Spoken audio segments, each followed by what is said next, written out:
이번 정류장은 화훼 주유소입니다. Deuxième épisode, donc deuxième destination. Et après une première semaine à Séoul, nous sommes allés à Daegu.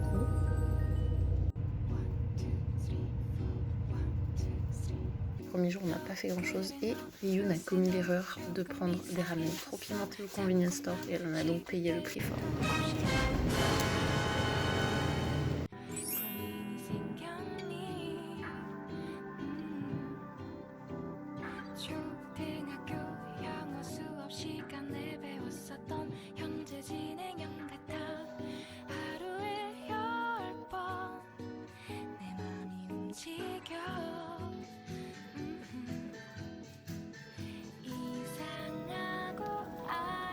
Et après une pause déjeuner où nous avons mangé des ramen japonais absolument délicieux, nous sommes allés visiter un parc avec des anciennes tombes qui forment une multitude de petites collines. C'était vraiment très beau.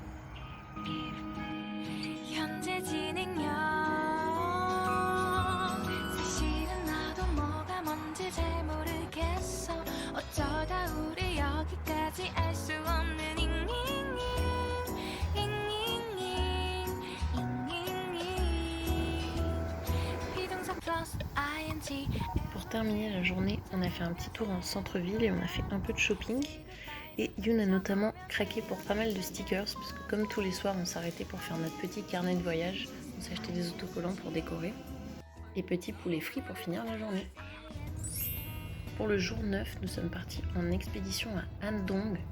C'est un village avec beaucoup de maisons traditionnelles et c'était l'une des principales raisons pour lesquelles on avait décidé de passer quelques jours à Daegu, c'est que c'était proche de Andong et ça nous permettait d'aller visiter cette ville. On peut se balader dans le village, c'est hyper joli, c'est bien préservé, c'est très paisible, il y avait vraiment pas beaucoup de monde.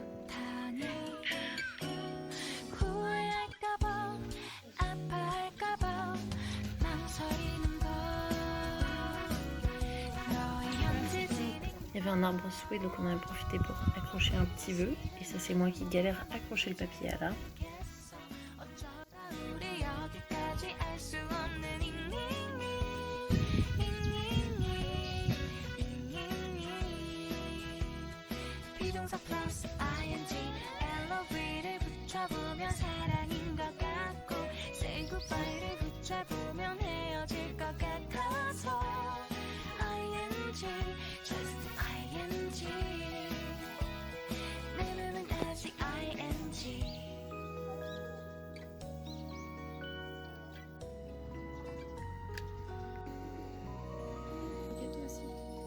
Et j'avais choisi expressément d'aller à Andong à cette période-là parce qu'il y avait le festival des danses masquées, on pourrait traduire ça comme ça, et donc on a pu assister à des danses qui sont originaires de cette ville.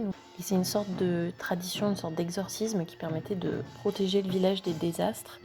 Et donc tous les ans il y a ce festival où ils commémorent du coup cet héritage, ils présentent les masques et l'histoire, et c'était vraiment très intéressant.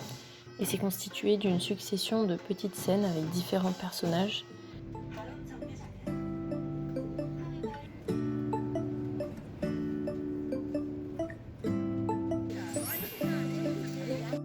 Le lendemain, on est allé visiter le temple Tongwasa et là, on est tombé sur une sorte d'événement, un festival. C'était pas du tout prévu.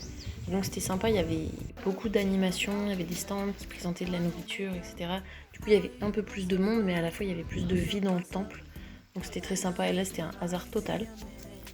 Et après avoir vu le temple, on est parti en rando dans la forêt qui était derrière. Donc, sur la montagne Polgongsan. On a pique-niqué avec les pieds dans le cours d'eau, on a croisé plein de gentils papiers et mamies qui nous ont dit bonjour et qui nous ont aidés à trouver notre chemin. Parce que c'était pas évident, c'était pas bien balisé comme chemin et c'était une très belle randonnée. Et en prenant un peu de la hauteur, on a commencé à entendre les concerts, enfin les chants qui venaient du temple, qui du coup un peu plus bas dans la montagne. Et du coup ça donnait une atmosphère vraiment mystérieuse à la forêt avec vraiment la musique du temple, c'était incroyable.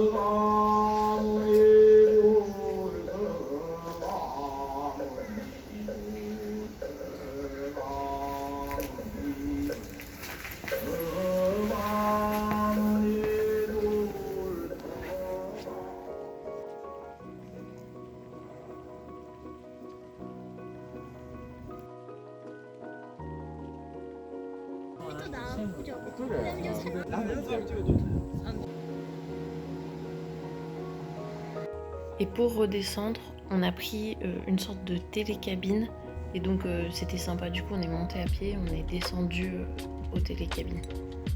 Et c'était sympa aussi parce que ça avance assez lentement, donc ça permet vraiment de laisser le temps d'apprécier le paysage.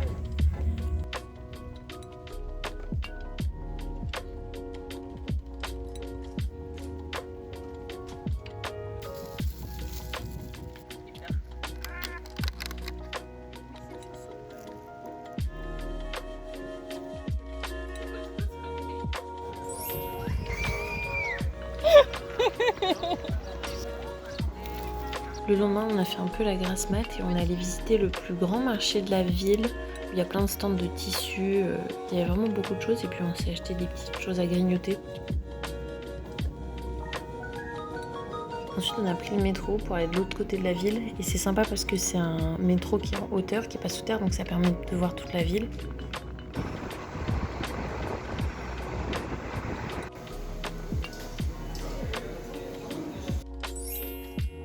Et c'est déjà la fin de cet épisode et de notre périple à Daegu.